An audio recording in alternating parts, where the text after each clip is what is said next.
Ok, entonces hermanos, Dios les bendiga y saludamos a los hermanos que están con nosotros conectados. Siempre se conectan, hermanos, siempre hay que se conectar. Y qué bueno, bendito sea el Señor, que están aquí con nosotros. Amén, aleluya. Y vamos a seguir con la lección de la semana pasada, hermano. Y estaba diciendo a los hermanos que están aquí que busquemos nuestras Biblias Filipenses capítulo 2 del 12 al 16. Yo tengo unos versos aquí bíblicos, hermano. Los voy a repartir, no los escribí en un papelito. No los escribí en un papelito. A todas las hermanas le compartió. Hermana Emma, a todas les compartió. A las mamás, bueno, sí. Vaya, con la hermana Emma. Vaya con la hermana Emma por allá, hermano. Efesios capítulo 2, a ver, vamos a poner, hermana Eva, que usted está muy tranquila ahí, ya va. Efesios capítulo 2, verso 8. Efesios capítulo, hermana Guillermina, Primera de Corintios 1:30. Escríbalo porque a mí se me olvida, ¿no? Ya que sí. Primera de Corintios 1:30. Y a ver por allá. Hermano Alex, Gálatas 2:16. Ajá, me acuerdo la hermana Eva, Efesios 2:8. La hermana Guillermina, Primera de Corintios 1:30. El hermano Alex, Gálatas 2:16. Y a ver, por acá. Hermano José, dele, hermano José. Primera de Pedro, capítulo 1, verso 22 y 23. Romanos 3 la dejé yo para que nosotros lo pudiéramos ir leyendo poquito a poco. Estamos en la lección llamados a reflejar la luz de Cristo. Y la semana pasada estábamos hablando de que la conducta cristiana es totalmente opuesta a la manera de los que viven los impíos. Y dijimos que un impío era ¿quién? Un impío es una persona que no vive la piedad, ¿verdad? Que no vive la piedad, hermano. Que no le sirve al Señor y que la conducta de una persona que no le sirve al Señor es totalmente opuesta a la conducta que deben tener, la forma de vida que debe tener un creyente, una persona que profesa a Cristo como su Señor y su Salvador. Cuando hablamos que son totalmente opuestas es que no tienen compatibilidad ninguna. O sea que algo opuesto en el universo, a ver, algo que sea opuesto en el universo. Un ejemplo, vamos a buscar ejemplos de cosas que son opuestas en el universo. El día y la noche. El día y la noche, totalmente opuestos. Día y noche, otra cosa. Cosas que son opuestas en el universo. El frío y el calor. El frío y el calor, totalmente opuestos. Pregúntele a los esquimales para que usted vea. Totalmente opuestos. Nosotros muriéndonos aquí de frío y allá en la Punta Arena, por allá por Chile, muriéndose del calor la gente, hermano. Y todo. ¿Qué más en el universo? El sol y la luna. El sol y la luna tiene que ver con el día y la noche, son totalmente opuestos. La oscuridad y la luz, totalmente, que precisamente la lección nos habla a nosotros, hermano, de que nosotros los creyentes tenemos que vivir en la luz de Cristo, ser luminares. Eso es lo que quiere decir la palabra luminar, ser luz en medio de las tinieblas. Este mundo está en tinieblas, y está en tinieblas, ¿por qué? Porque ha rechazado a Cristo como su Señor y su Salvador. Ha rechazado la palabra del Señor, la ha rechazado, le ha dado la espalda a Dios. Le ha dado la espalda. Y si usted ha visto las noticias y ha tenido la oportunidad de escuchar las noticias últimamente, nos podemos dar cuenta, hermano, cómo realmente no es que no lo han hecho anteriormente, pero nosotros vemos ahora como más marcada la diferencia en decirle a lo malo bueno y a lo bueno malo. Sí. Y nosotros nos asombramos porque antes por lo menos era la gente un poquito más recatadita. Ahora no, hermano. Ahora no tienen recato ninguno en decirle a las tinieblas, sí, eso está bien. Eso está bien.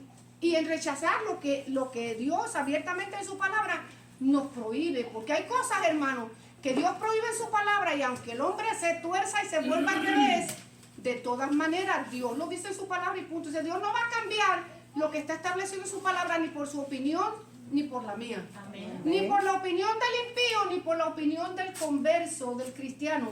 Dios lo dice en su palabra y punto. Sí, Señor. O sea, Dios no negocia con nadie su palabra. Amén. Ni con los que le sirven, ni con los que no le sirven. Su palabra está establecida y así es. Amén. Y así lo dice. Y un día, aquellos hombres que le den la espalda a la palabra del Señor y hagan lo que ellos creen en su propia opinión, le van a tener que dar cuentas al Señor, sean creyentes o no sean creyentes. Porque si nosotros pensamos que porque somos creyentes no vamos a rendirle cuentas al Señor, estamos equivocados. La Biblia dice que aún nosotros siendo creyentes vamos a darle cuentas al Señor por lo que hayamos hecho, sea bueno, o como dice, O sea, malo. o sea malo. O sea que Sí, sí. aún siendo creyentes, nosotros podemos cometer el error de qué? Podemos cometer el error de hacer lo malo, hermano. Sí, señor. De hacer lo malo. Somos malos. Exacto. ¿Por qué? Porque la naturaleza del hombre es hacer lo malo y pecar delante del Señor. Por la gracia vamos a hablar hoy de cómo nos ayuda a nosotros la gracia. Dice la Biblia, como hijos de Dios, debemos procurar resplandecer en este mundo a través de una conducta irreprensible.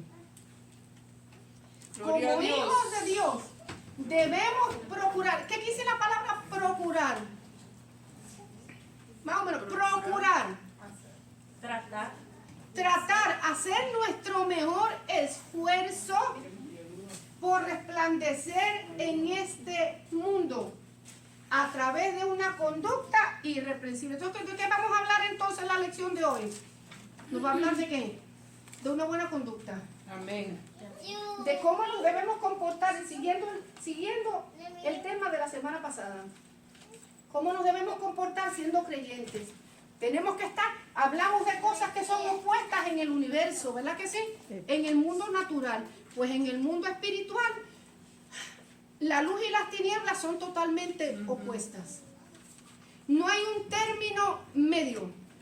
O es oscuro o es claro. Amén. O son tinieblas o es la luz. O sea, no hay, para Dios no hay un término medio. O estamos en los dos lados, los dos extremos. Entonces la lección de hoy nos va a enseñar que como hijos de Dios debemos hacer todo nuestro mejor esfuerzo por resplandecer en este mundo que está en tinieblas, hermano. Este mundo está en tinieblas, este mundo está en tinieblas. La Biblia dice que el príncipe de este mundo entenebreció, cauterizó la mente de los hombres para que ellos oyendo la palabra no le resplandezca el evangelio. ¿Qué quiere decir cauterizar? Le quemaron, ¿verdad? El príncipe de las tinieblas le ha quemado el entendimiento a la gente. Cauterizar es un proceso, casi siempre, un proceso quirúrgico, en una cirugía. Cuando se abre la piel, bueno, antes se quemaba, antes cuando no había tanta tecnología se quemaba, ¿verdad? Con metal caliente. Hoy no, hoy tienen unos bisturíes que están especialmente preparados para que cuando abran la piel a la vez quemen y cicatricen y no haya sangramiento. Pero eso que es muerte para el tejido, o sea, lo cauteriza, lo quema para que no haya sangramiento. Entonces el enemigo le ha cauterizado la mente a los hombres para que no entiendan, Que no pensemos. para que y pensando no entienden. ¿Entienden? Y pensando, no entienden, porque andan en tinieblas. Entonces nosotros no podemos caminar como camina el mundo, porque la Biblia nos dice que nosotros somos hijos de luz, Amén. no somos hijos de las tinieblas. Amén. Amén. Y si nosotros tratamos de caminar como los hijos de las tinieblas, lo que tendremos una conducta irreprensible. ¿Qué quiere decir irreprensible? Una conducta irreprensible. Que nadie lo puede tachar. Que nadie la pueda tachar, que nadie la pueda reprender. Que nadie te puede decir, ¿y tú por qué me estás hablando si tú eres peor que yo? Que eso fue una cachetada con guante blanco, hermano. ¿Verdad que sí? Porque hay cristianos, como en mi país dice, pues no sé en el de usted, pero en mi país dice que predican en ropa interior, por no decirlo más explícito, porque estamos aquí en vivo y a todo color. ¿Verdad que sí? Pero hay cristianos que con que hablan, pero su testimonio deja mucho que decir, hermano. Deja mucho que desear. Entonces, cuando queremos dar a entender o decir que somos cristianos, se van a hacer. Una cosa es que nos señalen porque el diablo los usa, pero mi testimonio es limpio. Y otra cosa es que ellos tengan razón para señalarlos y criticarlos, porque nuestra forma de ser no es irreprensible. Que se tenga que quedar callado. Nos tenemos que quedar callados porque sí, es verdad. Es verdad. Cristo siempre, yo voy a hacer un énfasis en esto. Cristo andó entre gente impía que no tenía temor de Dios, entre pecadores, porque en el tiempo de Cristo también habían pecadores tal y como los hay hoy. El pecado siempre ha sido pecado. Anduvo entre ellos, comió con ellos, se sentó a platicar con ellos, pero su ejemplo y su conducta fue ¿qué? Irreprensible. Y todo momento que el Señor estuvo entre pecadores que no conocían al Señor, lo aprovechó para dar testimonio de ¿qué? De la palabra de su Padre, de la misión que Él tenía en esta tierra. Eso es la diferencia, hermano. No es que no podamos estar entre ellos, pero hay que saber que ¿qué? Si nuestra conducta entre ellos es irreprensible. Pues dice, como hijos de Dios debemos procurar resplandecer en este mundo a través de una conducta irreprensible. ¿Cuáles son las enseñanzas de la lección? Yo creo que podemos abarcarlas hoy. Dice Filipenses 2:12. Por tanto, amados míos, como siempre habéis obedecido, no como en mi presencia solamente, sino mucho más ahora en mi ausencia, ocupaos en vuestra salvación con temor y temblor. Pablo escribiéndole a la iglesia de Filipo. Yo no estoy entre ustedes ahora, decía Pablo, pero como siempre ustedes han sido obedientes, yo quiero que ustedes sigan haciendo lo mismo que como si yo estuviera entre ustedes. Usted puede decir, pues la lección nos puede enseñar hoy que un hábito se crea, sea bueno o sea malo. Eso es lo primero que vamos a ver. Un hábito, una práctica, le puse entre paréntesis, se crea, sea bueno o sea malo, ¿verdad? Todos nosotros tenemos la capacidad, y lo hacemos, hermanos. Nosotros hemos creado hábitos en nuestra vida. Unos son buenos, unos no son tan buenos y otros son malísimos. Y lo lindo y lo hermoso es que nosotros sabemos lo que hacemos bien y lo que hacemos mal. Y nosotros tenemos la capacidad de corregirlo o no corregirlo, hermano. Porque un hábito, sea bueno o malo, tenemos nosotros la habilidad y la capacidad de corregirlo. Un hábito es una práctica que nosotros hacemos continuamente. Llamados los cristianos a procurar resplandecer en este mundo, quiere decir, aquellos hábitos que no son agradables al Señor los puedo corregir. Y los que son buenos, los podemos pulir para que sean mucho mejor. La obediencia, fíjese, debe ser un hábito permanente en el cristiano, estén presentes sus líderes o no. Importante, hermano. La obediencia es un hábito bueno. ¿Cuántos somos obedientes? No me digan. Ni hablemos del tema. En cierta manera, yo no digo que no somos desobedientes, yo digo somos obedientes en cierta forma, ¿verdad que sí? Unos más obedientes que otros, unos más dedicados al hábito, a mejorar. En esta noche, hermanos, vamos a procurar, ¿verdad?, que la obediencia sea un hábito permanente en nosotros. Y como es un hábito, es una práctica, si no somos tan obedientes, pero comenzamos a practicar la obediencia, la podemos llegar a perfeccionar. Amén, así es. A perfeccionar. Sí se puede, hermano. se puede. De la misma manera que nos lavamos los dientes, nos cepillamos los dientes todos los días. A quien no se los cepilla, pero aquellos que se los cepillan, dice, sí. Y ahí, mire, ¿cómo es que nosotros inculcamos los buenos hábitos de nuestros hijos? Enseñándoles, miren, venga para acá, papá.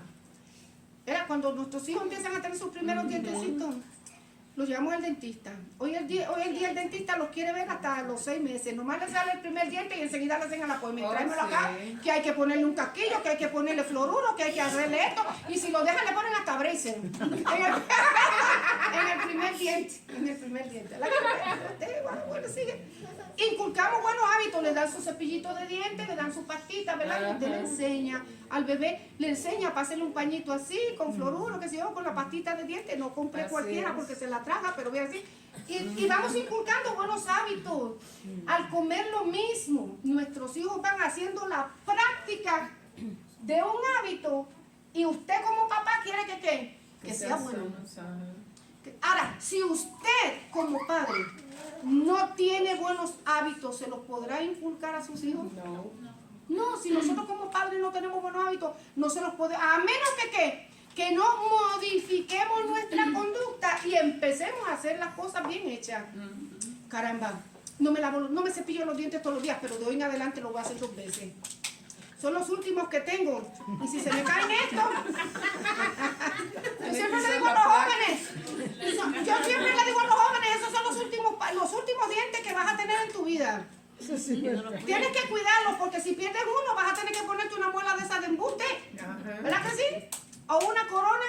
Y si te los vas descuidando, los vas perdiendo y después te vas a tener que poner 2 planchas, una arriba y otra abajo. Tienes que cuidarlo, empieza a hacer buenos hábitos desde ahora. Amén, así es. Para que cuando venga el tiempo ya la práctica la tengas definida, lo puedas hacer. Entonces, un hábito en el cristiano, un buen hábito es la obediencia. Y la debemos practicar todos los días, debe ser permanente, estén nuestros líderes o nuestros... Pablo no estaba en la iglesia de Filipos, pero se admiraba del obediente que ellos eran. Y yo me gozo, hermano, junto con el pastor, cuando nosotros salimos y escuchamos allá, no, si son los hermanos bien portaditos, usted viera cómo nos fallan. Ellos están aquí, yo me gozo, digo, qué bueno, Señor, porque aunque nosotros como líderes no estamos, pero tú estás, y ellos son obedientes y te aman y te buscan y hacen lo que tienen que hacer. Viera cómo son bien portaditos, aquí están todos aquí presentes, no fallan. Digo, gracias, Señor. Aprendan obediencia, Señor, qué bueno. Como líderes a mí eso me da gozo. Amén. Porque me está enseñando que no me están sirviendo a mí, ni le están sirviendo al pastor, le están sirviendo a Dios y son obedientes a Él. A Él. Entonces digo, pastor, ya no podemos retirar, que ellos van a seguir adelante solitos. Pueden llegar a otro. ¿Cómo sí? No como en mi presencia solamente, sino mucho más ahora en mi ausencia, que era lo que Pablo le requería a la iglesia de Filipos y a nosotros como iglesia de Jesucristo. Que nos ocupemos en nuestra salvación con temor y temblor. Porque Dios es el que produce en vosotros así el querer como el hacer por su buena voluntad. La segunda lección, la primera la aprendimos, a crear un hábito de obediencia, esté en sus líderes o no esté en sus líderes. Eso va a ser de bendición, eso va a redundar de bendición a nuestra vida. La obediencia, porque a Dios le agrada la obediencia más que el sacrificio, hermano. Podemos sacrificar lo que sea, pero si no somos obedientes no estamos agradando al Señor. Y poquito a poco podemos ir haciendo el hábito hasta que nuestra obediencia sea perfecta. No la perfección de hombre, pero perfección que agrade al Señor. Amén. ¿Okay? Lo segundo que vamos a aprender, no podemos lograr la meta de brillar con nuestro testimonio si descuidamos la salvación que hemos recibido. Debemos ocuparnos, y puse entre paréntesis, dedicarse en ella con temor y temblor. ¿Qué quiere decir la palabra temor y temblor? ¿Qué quiere decir? Temor, miedo, respeto, ¿qué más? Reverencia, ¿qué más? Se lo copiaron de aquí, que vivos son. Obedientes son mis muchachos. A ver, ¿qué más? Respeto, reverencia, ¿qué más? Temor. No miedo, hermano. A Dios no le puede tener miedo. Dios no le agrada que nosotros nos acerquemos por miedo, sino que le sirvamos por reverencia, respeto al Señor. Si nosotros le perdemos el respeto a alguien, no nos importa ofenderlo, porque ¿qué? No causa en nosotros ni nos da ni frío ni calor. ¿Por qué tenemos que cuidar nuestra salvación con temor y temblor? Porque la salvación es por gracia. Cuando nosotros hablamos de temor y temblor, quiero que nosotros entendamos algo aquí en esta noche, hermano. El cristiano que verdaderamente le ha dado su corazón a Cristo, que verdaderamente ha tenido un nuevo nacimiento, que verdaderamente ha venido a Cristo con todo su corazón, no tiene miedo de perder su salvación, no la va a perder. ¿Por qué? Le voy a decir por qué. Porque el temor, la reverencia, el respeto que Dios va a producir en su vida, lo va a llevar a ¿qué? A buscarle y a servirle en espíritu y en verdad. ¿Me explico o no me explico? O sea, el cristiano que verdaderamente ha tenido un encuentro con Cristo no va a perder su salvación porque la va a cuidar. O sea, no va a cuidar la salvación en sí, porque la salvación es por gracia, un favor inmerecido que nosotros todos hemos recibido. Dios lo dio a través de la muerte de su Hijo Jesucristo para todos los hombres, no solamente para nosotros. Dios dio ese regalo para todos los hombres por igual. Amén. ¿Qué sucede? Que la diferencia la hace entre este que escucha el Evangelio y viene a Cristo y recibe ese favor y le sirve al Señor, y entre este que escucha y no le presta atención y se va de la misma manera que vino. El favor lo recibe aquel que escucha la palabra con atención, abre su corazón a Cristo y tiene un nuevo nacimiento. La palabra clave aquí sería nuevo nacimiento. Nuevo nacimiento. Un nuevo nacimiento es lo que hace la diferencia entre este cristiano verdadero y este que es de enchape. Volvemos al tema de hace unas cuantas clases atrás. El verdadero cristiano no tiene miedo de perder la salvación. ¿Por qué? Porque él le sirve a Dios con reverencia, con respeto. El nuevo nacimiento procuró en él hacer una nueva criatura. Le va a buscar, le va a servir, va a mantenerse en una comunión con el Señor. ¿Por qué? Porque ha tenido ese encuentro verdadero con Cristo. El que no ha tenido ese encuentro con Cristo no sabe de lo que estoy hablando. Y vive una vida, perdóneme la palabra, una vida cristiana mediocre. ¿Voy? ¡Ay, no voy! Me da lo mismo ser luz que tiniebla. Me da lo mismo apartarme de la oscuridad que mezclarme con ella. ¿Por qué? Porque no hay reverencia ni temor. No he tenido un genuino encuentro con Cristo. Entonces, ¿qué dice Pablo? La salvación, lo primero que vamos a mirar, la salvación es por gracia, es un favor inmerecido. Efesios 2:8, ¿quién lo tiene? Yo. Y estando en la condición de hombre, se humilló a sí mismo, haciéndose obediente hasta la muerte y muerte de cruz. Efesios 2:8. Sí. ¿No? Ay, que estoy en Ya Filipenses. Filipenses. Estoy en Filipenses. La hermana se me fue para Filipo. Efesios 2:8 dice. Ya lo tengo aquí.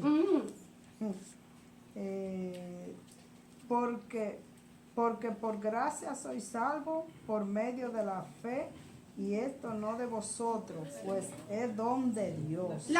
Por medio de la gracia nosotros somos salvos. Y esto no es don de los hombres, hermano, esto es don del Señor. Para todos, aquí nosotros no decidimos quién es salvo y quién no es salvo. Todo aquel que escuche la palabra del Señor y venga arrepentido de corazón y le acepte, Dios le da el favor inmerecido, la gracia, el favor inmerecido de la gracia. O sea que no es de nosotros para decir, tú puedes, tú no eres, tú vas a recibirlo. Usted no, usted me parece que no, usted es bastante feo, no va. Usted aquí está que es más bonita, así me gusta. Nosotros no somos quienes decidimos eso. Todo aquel que escuche, todo aquel que abra su corazón, todo aquel que recibe con reverencia y temor la palabra del Señor y tenga un nuevo nacimiento, es salvo porque eso es de Dios. Amén. Otra cosa es el proceso que viene después. Lo primero que entendemos, somos salvos por gracia. Ocuparnos, cuando tenemos un nuevo nacimiento, comienza el ocuparnos, el dedicarnos a nuestra salvación. No podemos lograr la meta de brillar con nuestro testimonio si descuidamos la salvación que hemos recibido. ¿Qué? ¿Por qué? Por gracia. Debemos ocuparnos en ella con temor y temblor, reverencia y respeto. Primero que establecimos que la salvación es por gracia. Número 2, hemos sido justificados ante Dios por medio de nuestro Señor Jesucristo. Su justicia, la justicia de Dios, la santidad, la justicia y la rectitud de Cristo nos fue acreditada a nuestra vida, a nuestra cuenta cuando nosotros vinimos a Él. No hay bueno ni uno, dice la Escritura. Ni uno, creyente o no creyente, no hay nadie bueno. No hay nadie bueno. ¿Qué es lo que hace la diferencia? Que cuando nosotros vinimos a Cristo, la justicia de Cristo, porque Cristo es y fue justo en esta tierra, la santidad del Señor y la rectitud nos fue abonada, nos las aplicó Dios a nuestra vida cuando nosotros vinimos a Cristo. somos tan malos como el mismo enemigo, pero ¿sabes qué? Por abrir tu corazón a Cristo, por recibir a mi Hijo, por recibir la gracia, todo el favor de mi Hijo Jesucristo lo voy a aplicar en ti. Yo siempre he dicho, mire, y lo hago una vez más porque hay hermanos nuevos. Ejemplito. Vengo a Cristo. La sangre de Cristo me cubre. Sí, porque somos el kindergarten, para que nos quede la lección bien aquí. La sangre de Cristo me cubre. Cuando Dios me mira, Dios no me mira a mí, porque si me mirara a mí, ¿qué pasaba conmigo? Era digna de muerte y usted también. Amén. Pero cuando Dios me mira, ¿qué mira? La sangre de Cristo, la justicia de Cristo, la santidad de Cristo, la rectitud de Cristo, que fue abonada a mi vida y a la suya. Entonces Dios no me mira a mí como tal. Dios mira ¿qué?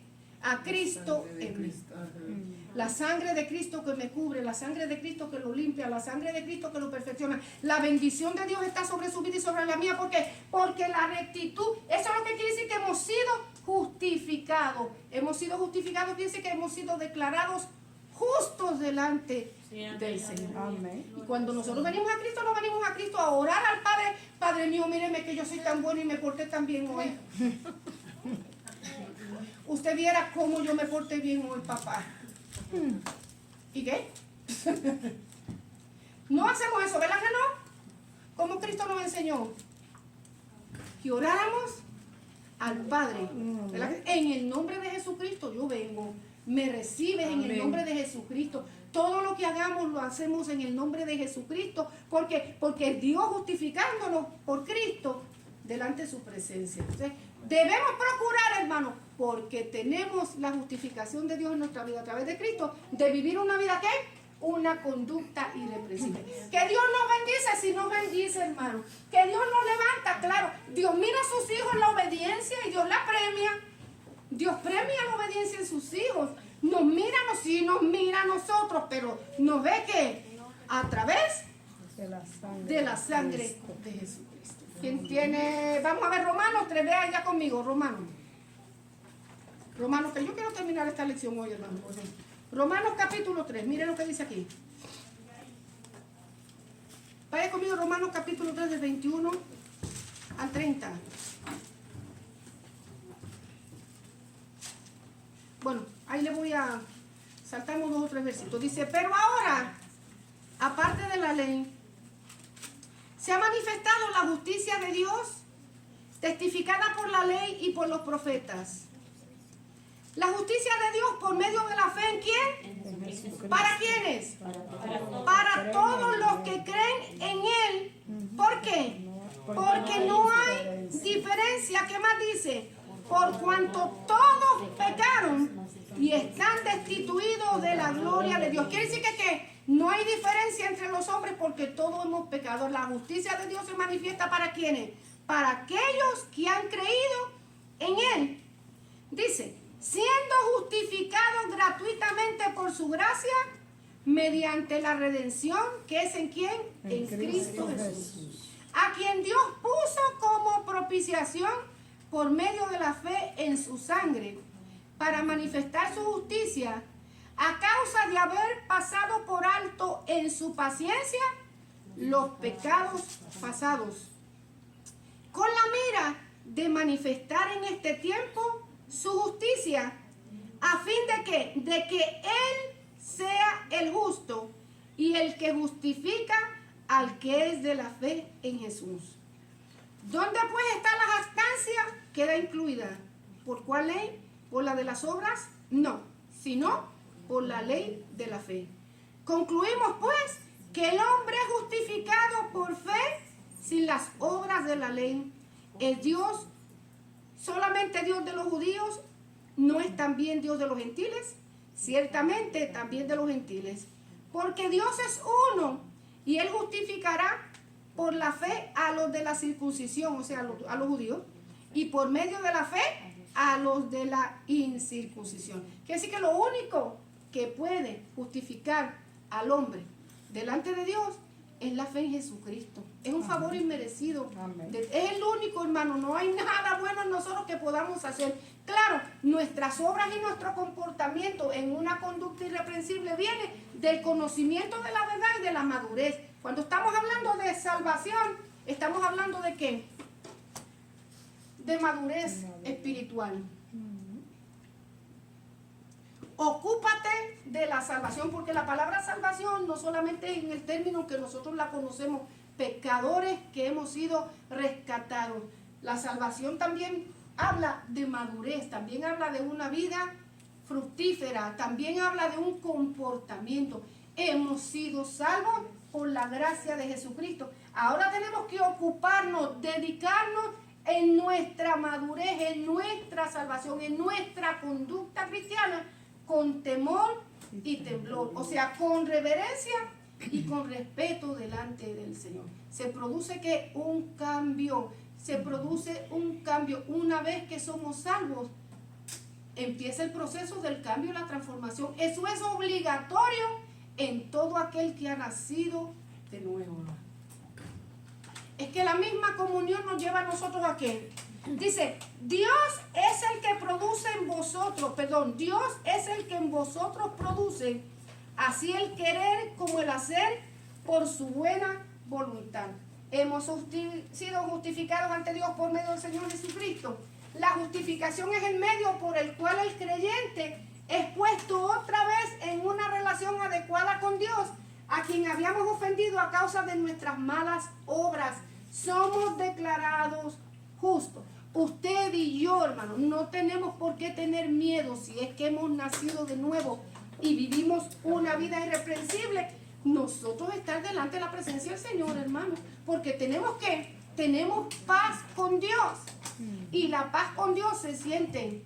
La paz con Dios me lleva a mí a qué? A buscarle. La paz con Dios le lleva a usted a qué? A servirle. La paz con Dios le lleva a usted a qué? A la lectura de la palabra. La paz con Dios lo lleva a usted a buscar un tiempo en su lugar secreto para comunicarse con Él. La paz con Dios lo hace apartarse de las tinieblas, decir, no, espérate, pero esto a Dios no le agrada. Yo no puedo compartir esto porque esto a Dios no le agrada. No, yo no puedo hacer eso porque Dios produce en mí y en usted el querer como el hacer por su buena voluntad. ¿Cuál es la buena voluntad de Dios? ¿Qué cosas estarán dentro de la buena voluntad de Dios para el creyente? Que le sirvamos. Que le sirvamos, ¿qué más? Vivir una vida agradable delante de Él. Una vida agradable. ¿Qué más será la voluntad de Dios para el creyente? Seamos obedientes. Que seamos obedientes, ¿qué más? ¿Qué otra cosa? A ver, hermano Manuel, ¿qué usted piensa que será algo bueno que Dios desee para sus hijos? Darnos la salvación. La salvación está dada ya. Sí, vivamos en salud. Que vivamos en salud. A ver, ¿qué más? Que seamos fieles. Se la están soplando todas, ¿verdad? Que seamos fieles, ¿qué más? La vida eterna. La vida eterna la tenemos desde que venimos a Cristo con el corazón. Ay, sí. Que seamos bendecidos, que seamos prósperos, que tengamos salud, que seamos alegres, ¿verdad que sí? Que vivamos gozosos, que estemos en paz, hasta aún con nuestro enemigo, hermano, Sí. que estemos en paz, que nadie nos arrebate el gozo de la salvación, ¿verdad que sí? Que seamos prosperados, que alumbremos, que tengamos una conducta irreprensible. Dios produce en nosotros el querer como el hacer por su buena voluntad. Todo lo bueno, todo lo maravilloso, todo lo que nos bendiga, todo lo que nos prospere, todo lo que nos levante, todo lo que nos restaure, todo lo que nos multiplique, todo lo que nos ensanche, todo lo bueno de Dios, Dios lo quiere para sus hijos, hermano. Que estemos saludables, que estemos fuertes, que no estemos en dolencia, que no estemos en tristeza, que no estemos en angustia. Ay, hermana, pero como yo sufro, mientras estemos en esta tierra vamos a tener lucha, hermano. Así es. El Señor nunca nos prometió que íbamos a estar en un lecho de rosa. El Señor nos dijo que tendremos aflicciones. Pero aún en medio de las aflicciones, ¿sabe lo que dice la Biblia, hermano? El Dios está ahí. Amén. Y ha prometido estar con nosotros. Dios da cánticos en medio de la noche, hermano. Amén. Dios da cánticos. ¿Ya? Me pongo a cantar en medio de la noche también. Ya, quizás a ver si dormido usted se echa una cuarta ranchera. No lo sé. ¿Verdad? Dios da gozo en medio de la tristeza y la angustia en el momento Amén, difícil. así es. Dios da gozo. Podemos, hermano, cantar y adorar a su nombre. O sea, todo lo bueno de Dios, todo lo bueno del Señor, Dios lo quiere reproducir en sus hijos.